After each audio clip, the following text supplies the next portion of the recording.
Radio Kaira est parti de la grande révolution de mars 91. Et les acteurs de l'association Radio Libre Kaira ont été les mêmes acteurs pour l'avènement de la démocratie au Mali en 1991. En mettant la Radio Kaira en place, ils se sont dit pendant 23 ans, le dictateur Moussa Traoré s'est installé, et la parole n'était pas donnée à la population. Donc Radio Kaira est là pour donner la parole à ceux qui n'ont pas droit à la parole dans les médias publics. Et ce qui fait que la radio est très proche des paysans, des ouvriers, des femmes et des jeunes pour défendre leurs droits. Pendant les 20 ans, pour nous, quand on a fêté les 20 ans de Radio Kaira en 2012, ça coïncidait aux événements que vous connaissez tous. Nous avons dit que Radio Kaira est rentrée dans l'histoire du Mali. Après 20 années d'existence, Radio Kaira est aujourd'hui incontournable sur la scène médiatique du Mali. Et même sur le plan international, nous sommes connus.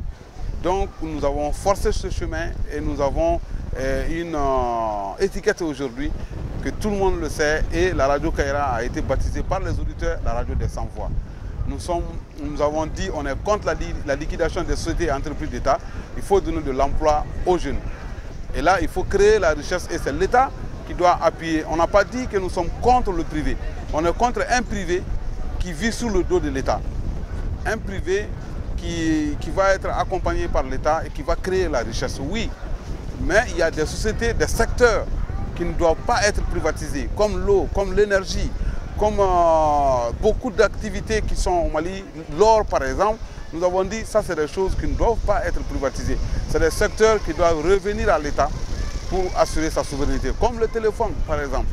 Donc même si on va privatiser, on va permettre à des privés de s'installer, mais la société téléphonique du Mali doit exister. Le transport, il y a beaucoup de domaines où l'État ne doit pas être absent. Et nous avons vu que l'État est absent partout, nous sommes contre cette politique-là. Il faut que l'État soit présent dans ces secteurs et qu'on ait un État qui défend les populations, pas un État qui défend une certaine minorité. Donc on doit comprendre la notion d'État et pour pouvoir se défendre et se retrouver dans cet État. Et aujourd'hui au Mali, tout le monde ne se retrouve pas dans cet État. En tout cas pas les paysans, les ouvriers et les femmes, les paysans, les jeunes. Et aujourd'hui, ce qu'on a constaté quand je suis venu au forum, en écoutant la représentante de l'Institut Panos, c'est comme s'il y a des radios au Mali qui ont lancé des propos racistes au Mali pendant les événements. Je pense qu'il y a une grosse campagne médiatique contre le Mali, contre les médias qui sont au Mali, qui veulent un changement au Mali, social, une transformation sociale au Mali. On les combat sur tous les plans. Et dans des rencontres comme ça, on essaie de dénigrer ces radios que moi je me porte à tout à faux des propos qu'on a lancés aujourd'hui en disant, c'est pourquoi j'ai continué à discuter avec elle pour dire que non, il n'y a pas des radios qui ont lancé des propos des propos racistes au Mali pendant ces événements. Oui, il y a eu des gens, des radios, des journaux qui ont insulté, il y a eu des bagarres, d'accord, des violences au niveau dans la presse. Oui, Kaira a été victime, nos radios ont été brûlées, des animateurs ont été physiquement agressés, blessés. Ça c'est vrai. Il y a la pression au niveau des journalistes. Nous sommes une des victimes de ces pressions politiques-là.